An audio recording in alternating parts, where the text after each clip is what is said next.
بسم الله الرحمن الرحيم.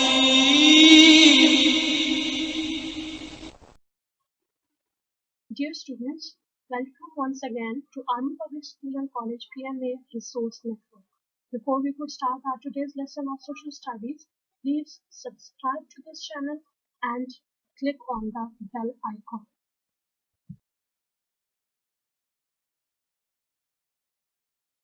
Students, this video lecture comprises of the syllabus of week 11 and 12 of social studies. In week 11, we will be studying Unit 4 Citizenship with the subheading, a subtopic, the rights and responsibilities of citizens. And in week 12, we will be getting to Unit 5, that is lifestyles, under the subtopic, it is all about choices and decisions. I am your teacher, Rahatul and Malik.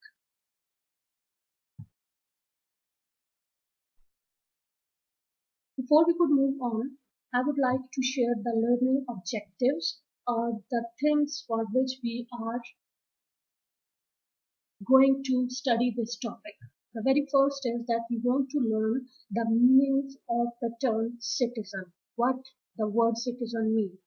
We want to learn and relate the rights and responsibilities of a citizen, and we want to learn about the working of provincial and local government or the city government. We also want to explore various charitable groups working in Pakistan.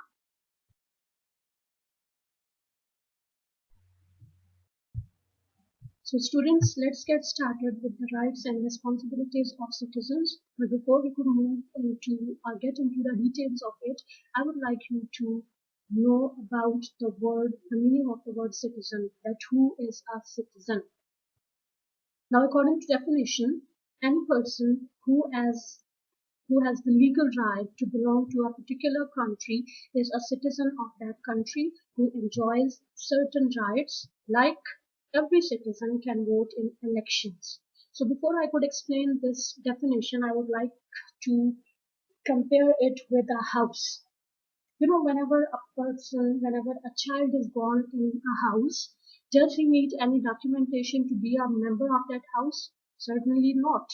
So that is how a person who is born in a country automatically becomes a citizen of that country. Just like a child born in a house becomes a member of that house who enjoys all the rights that all the other members do. So similarly, a person who is born in a particular country or a city becomes a citizen of that area, and he enjoys certain rights like everyone else does.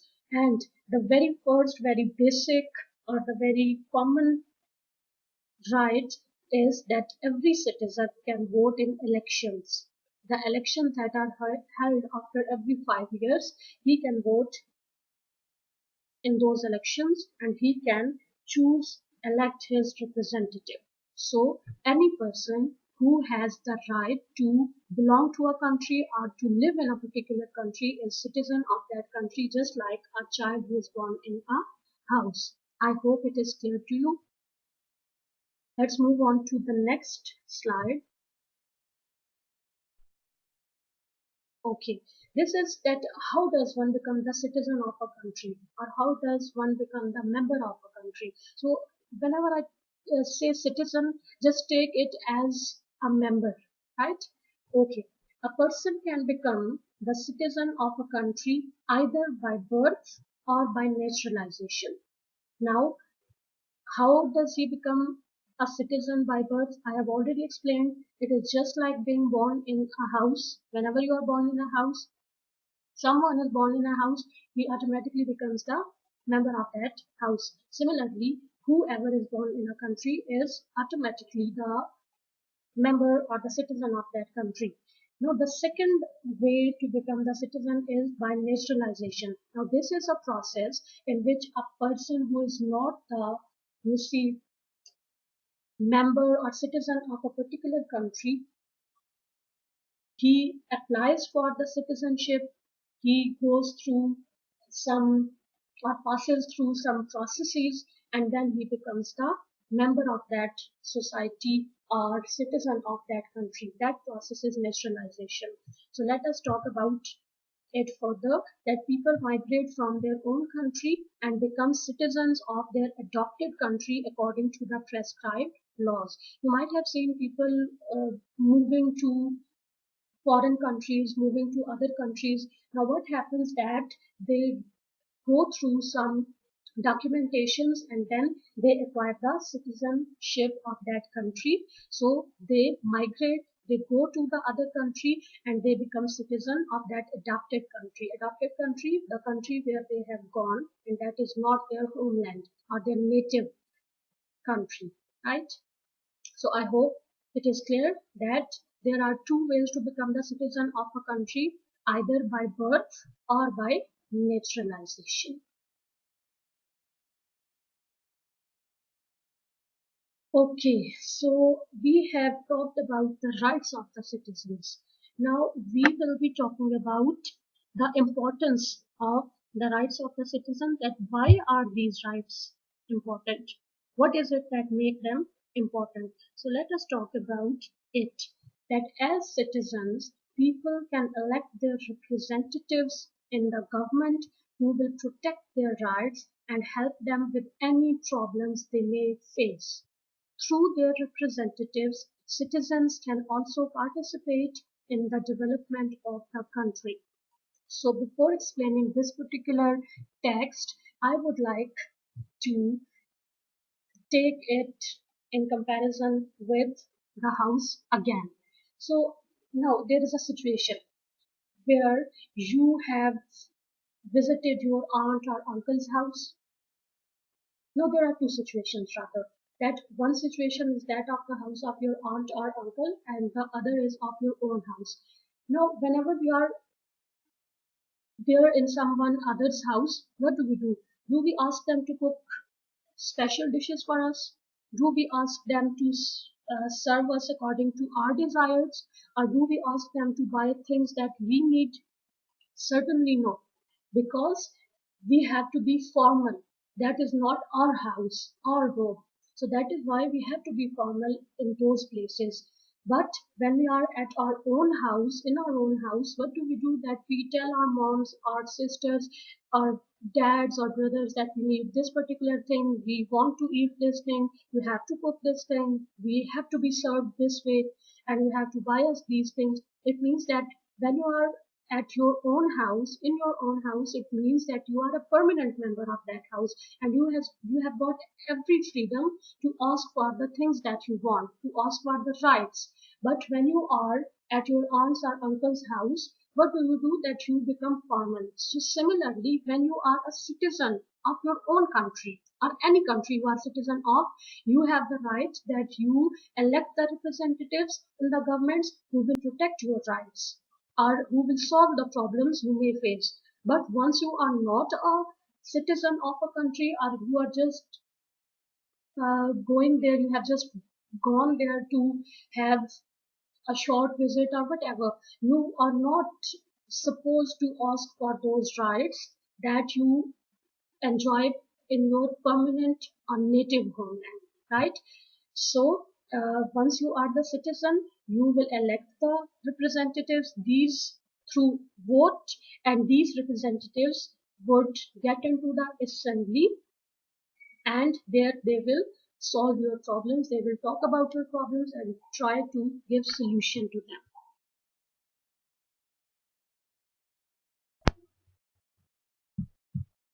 Students, now let's talk about the rights that a citizen enjoys within our country. The very first is the right to life and liberty. It means that a citizen of a country has the right to live a free life. Liberty means freedom, freedom of speech, freedom of practicing the religion, freedom of speaking his or her own language. Then the second is the right to vote in elections. We have talked about it in detail. The right to practice their religion, whatever religion someone is having, whether someone is Christian, Hindu, Sikh, Muslim, whatever religion he or she holds, he or she must be free to practice it. Then there should be freedom of speech. Whatever opinion one has about any issue, he or she must have freedom to speak about it according to her or his opinion. Then the right to practice the culture, whatever culture someone has. For example, in Pakistan, we are having 5 provinces, each one with different culture. So every citizen has the right, has the freedom to practice his or her own culture, whichever area he or she is living in. Then the right to education, every person has the right, the basic right to get education to whatever level he wants or she wants. Then the adequate standard of living to stay healthy. What kind of standard or what kind of living does one want? It is completely up to him or her. So we are not there to stop anyone from living the life of his or her choice. Then the right to safety and security of life and property. Everyone has got the right to save his security, to save his life and to save his property, or to talk about or to seek security of life and property. Then we have the right to work and earn a salary. Everyone who or anyone who wants to have a job, who wants to start his or her own business, whatever it is, whatever form of work it is, everyone is free to perform that particular thing and earn a handsome salary.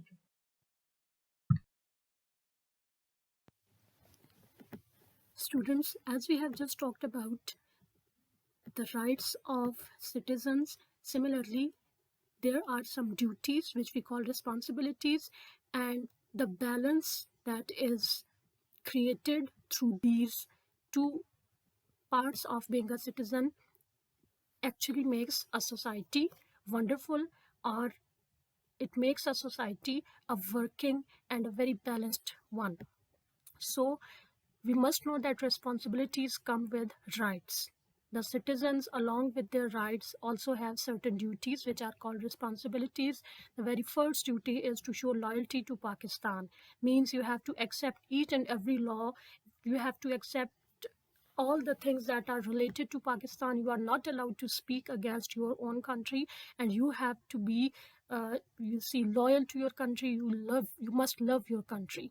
The second one is obeying the laws of Pakistan. All the laws that have been prescribed by all the institutions working in Pakistan must be followed by all the citizens living in the country. Then respecting the rights of others and treating everyone equally. We must respect the right of others. We must not discriminate them upon the matter of having finance, whether they are poor, whether they are rich, whether they belong to our own culture or not, whether they belong to our own religion or not. We must respect their rights and we should treat them equally. Similarly, we must not make any discrimination in ethnicity, religion, or gender. We must not see that whether someone is a woman or a man, a male or a female, a girl or a boy, we must not make such differences or discriminations, and we should treat everyone equally. The last one is taking care of the environment to prevent disease and damage. So we must take care of our environment. We must plant trees. We must not throw the rubbish in the streets, on the roads, etc. Similarly, all the things that seem to create a damage or cause a damage to our environment must not be practiced. So if you think that you have not been performing these duties or responsibilities, try to perform them right from today.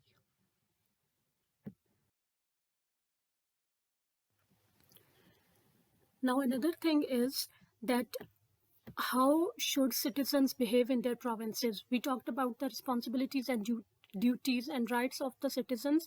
That were the rights and responsibilities within a country. But since we are living in different provinces, so how should we behave in a particular province? So this is the monogram of a provincial government. It says that every individual should accept the authority of the provincial government.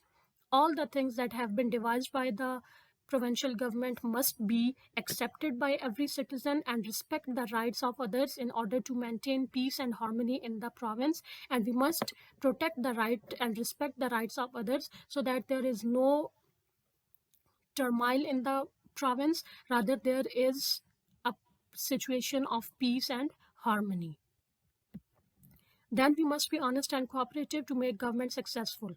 As you know that the governments cannot be successful alone.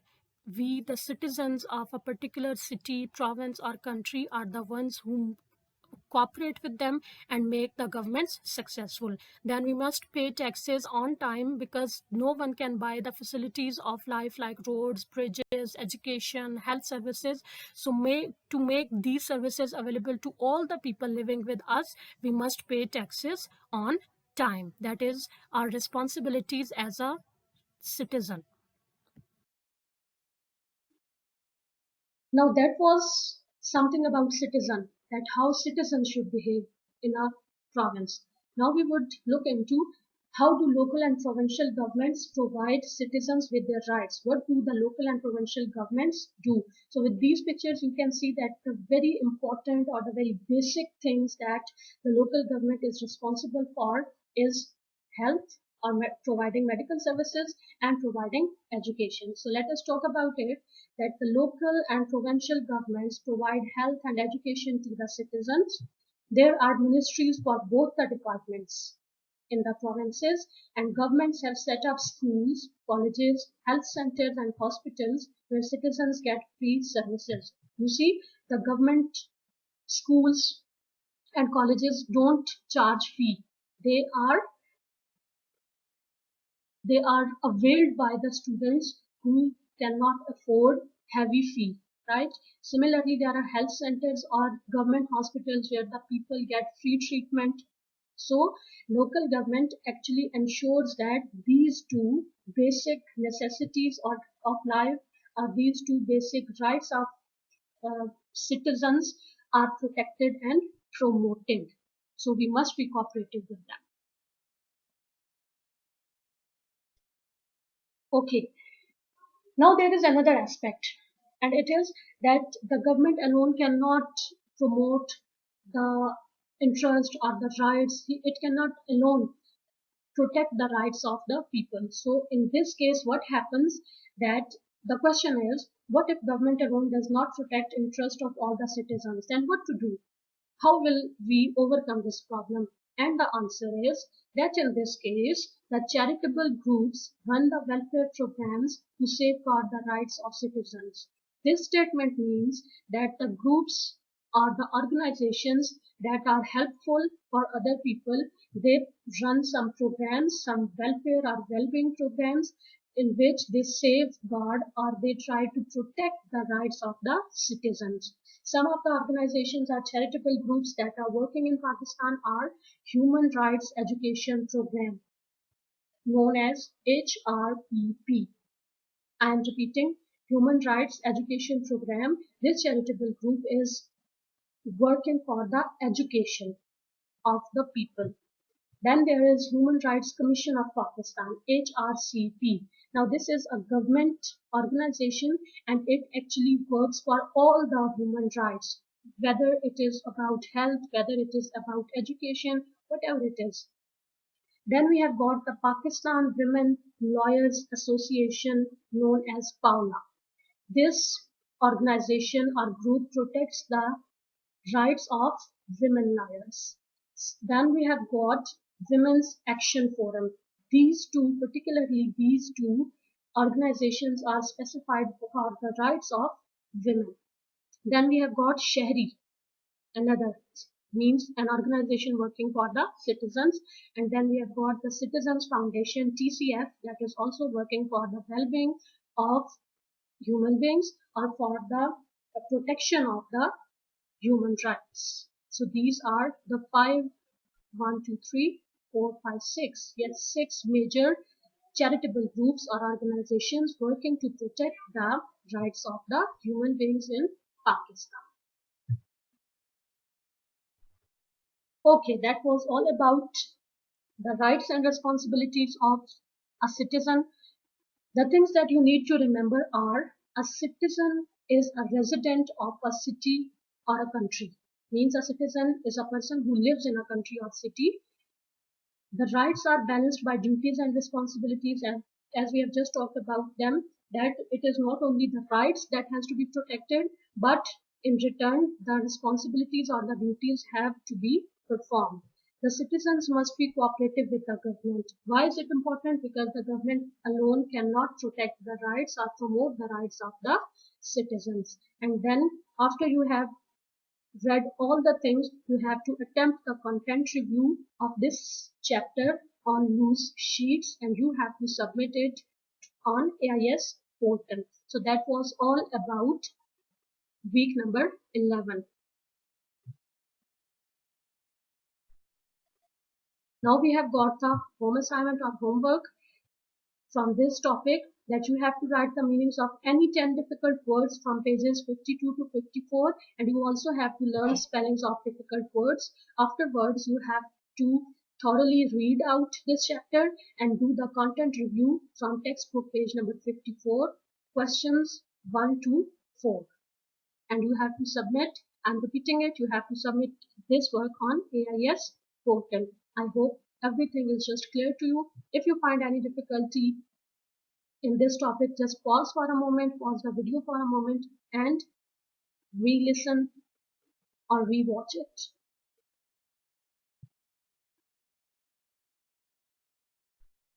Okay, now we are heading towards week 12 of social studies. In this particular week, we will be studying unit 5 under the heading lifestyles, and the subtopic we are going to study is it is all about choices and decisions.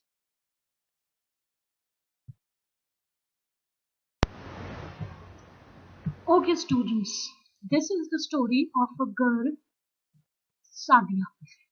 She went for shopping with a pocket money of 25 rupees.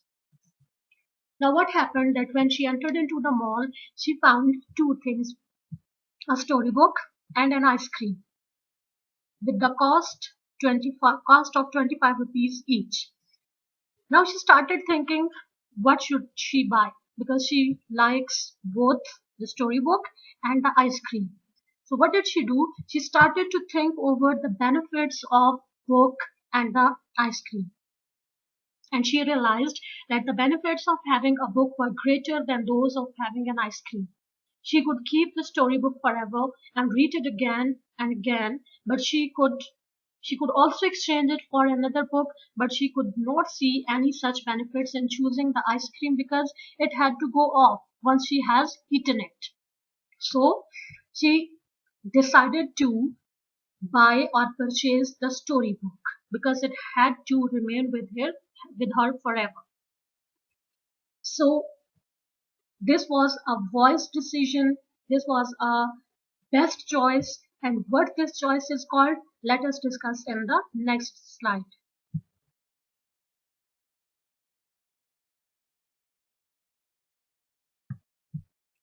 So the choice made by Sadia was the economic choice. It is called a good choice. Now, what is the definition of economic choice? When you choose to buy one thing instead of something else, you make an economic choice. So if you have two things to buy and you choose one thing over the other, it means that you have made an economic choice. But a question might raise that if both the things have got same price or cost, then how is it an economic choice to pick one over another? So the thing is that in economic choice, we have to buy the thing of same price, but which has got more benefit. So whenever we choose a more beneficial thing over a less beneficial thing, we actually make an economic choice. So that was the story of an individual. Now we would learn that how do families make economic choices. So before that, we need to understand and discuss what these two terms, needs and wants, mean. The words needs mean the things that are essential part of our lives and the things that are a necessary part for the survival of people, while the wants are the things that we desire to have. They are not necessary part or they are not important for survival, but these are the things that we want. So from the words themselves, we can see that needs are the things essential one for us. Wants are the things that we desire to have. And let us have a story of a family, and you will come to know that how do families make economic choice. This is the story of Mr. and Mrs. Kashif's family. They first put money aside from their salaries to spend on goods and services that their family needs. Then they see how much money is left to spend on the things their family wants. They make economic choices in deciding what they should buy and what they should give up as opportunity cost. So we have come to know that the basic things are the needs on which we must spend our money. Wants are the things that can be dropped anyway. So if we don't have money to spend on them, there is no problem at all. But needs are the things on which there must be some money to be spent. Now, at the end, I have talked about a phrase called opportunity cost. So in this case, needs are preferred over wants. It means wants have been dropped. So that dropped thing is actually called opportunity cost. So let us talk about it in detail. Now, opportunity cost is the cost of passing up the next best choice when making a decision. Now, there were two choices for the family. Either they need to spend the money on needs or on wants. So the best, when making a decision, the best choice was to spend the money on the needs. So what was dropped? Wants were dropped by them, and the wants are now called as part of opportunity cost. So according to this, another definition of opportunity cost becomes that opportunity cost is what a person sacrifices when they choose one option over another. So when we have two options and we go for one option that is the best one, we drop the other one. So that dropped option is called the opportunity cost. That sacrificed or that dropped option or dropped choice is called opportunity cost. Okay, students, we have just talked about the individuals making economic choices, the families making economic choices. Now we would see that how the governments make economic decisions or choices. So for this very act, they have to make tough decisions. Although they are about to take hard decisions, but they are taken in order to think about the future, to secure the future, because the government thinks about today, then its strategies pass on to tomorrow and then to distant future, because the governments don't have a lot of resources, so they want to make such decisions which will be beneficial not only for today but for tomorrow and for distant future as well. So the government, despite having limited resources, makes economic decisions. Although the governments don't have a lot of resources, they have a limited number of resources, but they still manage to make economic decisions, and they ensure that the resources are spent in the best possible way to get maximum results in the near and distant future. They carry out such projects and such processes which would be costly in the first attempt but would be beneficial practically for all the people whom they are being supplied or they are being provided to. So the governments, although sometimes take tough decisions of buying things or setting up some projects that are costly, but they have to make this decision in order to secure the future, the distant future of the nation. Because these things, if we only talk about or make an example or take an example of gas supply line. So instead of providing woods to every house, the government rather sets up or lays down a pipeline through which the supply of natural gas is made possible. Although this project is costly as compared to that wood part, but still it will be beneficial in distant future and would not be limited to today or tomorrow only.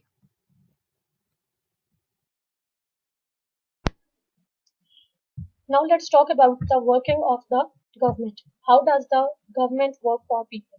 There are a few examples of government's economic choices. The very first is that government lays a pipeline of natural gas instead of supplying wood, wood for fuel. So instead of supplying wood to each and every house, the government rather lays a project of pipeline of natural gas through which each and every house is supplied the natural gas. And although it is costly as compared to the wood, but once it costs heavily once only, then it has a lot of benefits in the future. And we have talked about the working of government, that it thinks about and it takes out the project, it carries out the project which are of benefit, which are of advantage in the long run.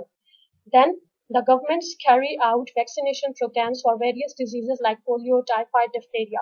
So instead of treating every person with these diseases with a tablet or a suspension, the government rather carries out a project of vaccination program to overcome these or to treat these diseases. Although these projects are costly but are beneficial in long run as government works for the future endeavors. So as has been just talked earlier, that the government actually works for distant future, both near and distant future. So they do opt for these costly projects, but these costly projects are actually beneficial in future.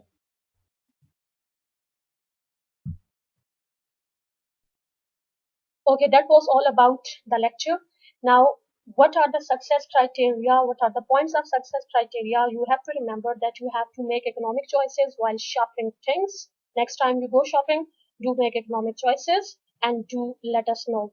Practice opportunity cost in daily life. Recall the text while attempting home assignments. So let's move towards home assignment. Okay. The very first task is to write the meanings of any 10 difficult words from pages 60 to 61 and learn their spellings. So you have to choose any 10 difficult words from these pages, pages 60 to 61, write their meanings and learn their spellings. Secondly, once you have read and thoroughly understood the lesson, do attempt worksheet number 4. That is all. And these concepts will be made clear in your online classes as well. So just do listen to this video lecture, just watch this video and note down the questions, note down the points that you think must be discussed in online class or on WhatsApp group. They must be noted down, they must be notified to us, and we'll be there to help you out. Thank you for staying with me.